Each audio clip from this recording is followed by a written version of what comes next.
Kenya's $7 trillion war, on a scorching July morning in 2025.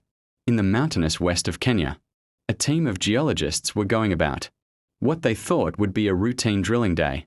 This remote region had long been known for its mining potential, but no one imagined that one of the world's greatest treasures lay hidden beneath their feet. Dr. Joseph Mwangi, peering through his cracked sunglasses at the monitor, noticed something unusual. The sensors were picking up extraordinarily high concentrations of tantalum and niobium, better known as coltan. This grey-black mineral is like the nervous system of the modern world. It powers the microchips in smartphones, the batteries in electric vehicles, the data centers of artificial intelligence, and the communication systems of satellites. The drilling team immediately sent the data to Nairobi. When the analysis results came back, a heavy silence fell over the room. Estimated value of the reserve, $7 trillion. That was many times Kenya's entire current economy. Shock and hope in government. Within 48 hours of the discovery, an emergency security meeting was convened at the presidential palace in Nairobi. The president, the ministers of economy and energy, top defense officials, and the head of intelligence all sat at the same table. The minister of economy laid a file on the table. Your Excellency, this is not just an economic discovery. This could turn Kenya into the technology hub of Africa. But if mismanaged, it could drag our country into disaster. The mood in the room was tense. Everyone knew the history. Africa is full of nations whose underground riches had become their curse. Nigeria's oil, Sierra Leone's diamonds, Congo's coltan, all exploited by foreign powers, leaving behind poverty, environmental destruction, and conflict. Global reactions and first moves. The discovery was supposed to be kept secret, but espionage networks in the mining industry worked fast. Within 3 days, diplomatic congratulations began pouring in from Washington, Beijing, and Brussels. The US offered a strategic defense partnership, with Pentagon officials openly noting Coltan's critical role in F-35 fighter jets and hypersonic missiles. China promised billions in infrastructure investments, seeking to add Kenya to its Belt and Road Initiative. The European Union stressed Coltan's importance for the green energy transition and proposed long-term supply agreements. Traore's warning. Around the same time, Burkina Faso's young leader Captain Ibrahim Traore sent a public message to Kenya. Africa's resources must serve Africa's people. If you hand over control to foreigners, this wealth will become a curse. Build your own refineries. Develop your own technology. In West Africa, we paid the price. Do not make our mistake. Traore's words struck a chord in Kenya. On social media, the hashtag #Kenya4Kenya went viral. University students, trade unions, and even some business leaders began pressuring the government. Coltan is a national treasure.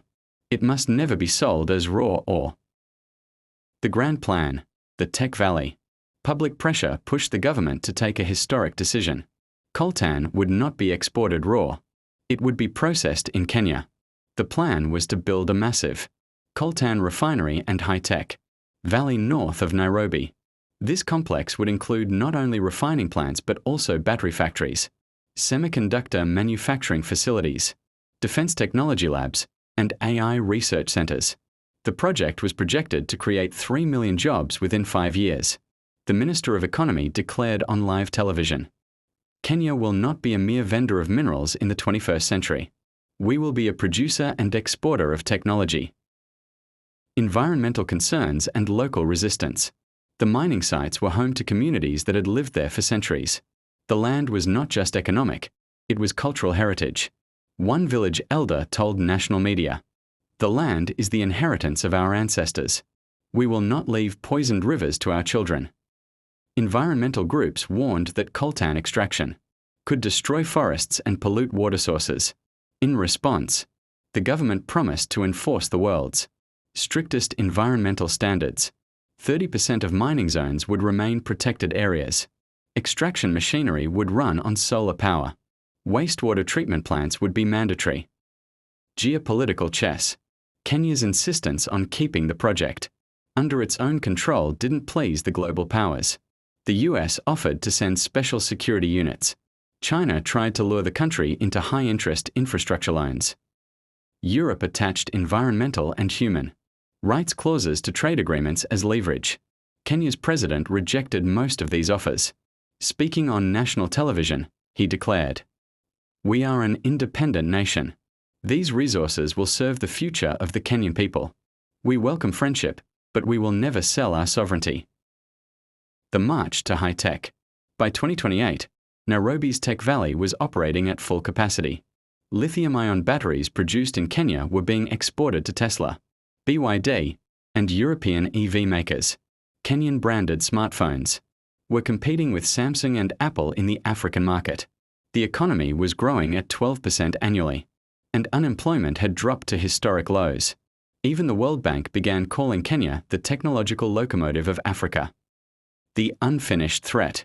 But behind the scenes, foreign powers were still trying to gain influence. Some companies sought to bribe local politicians. Social media was flooded with propaganda aimed at discrediting the government. At home, there were challenges too. The coltan boom had widened, income inequality in some regions, and rapid urban population growth was triggering a housing crisis. The president knew the truth. The real battle is not extracting the minerals, it's sharing this wealth fairly. Conclusion. Kenya's $7 trillion coltan discovery was more than an economic turning point. It was a test of national will, independence, and vision for the future. Captain Traor's words still echoed. This is not a resource war, it's a future war. And Kenya seemed determined to win the first round of that war. But with the world's eyes fixed on its soil, the real fight had only just begun.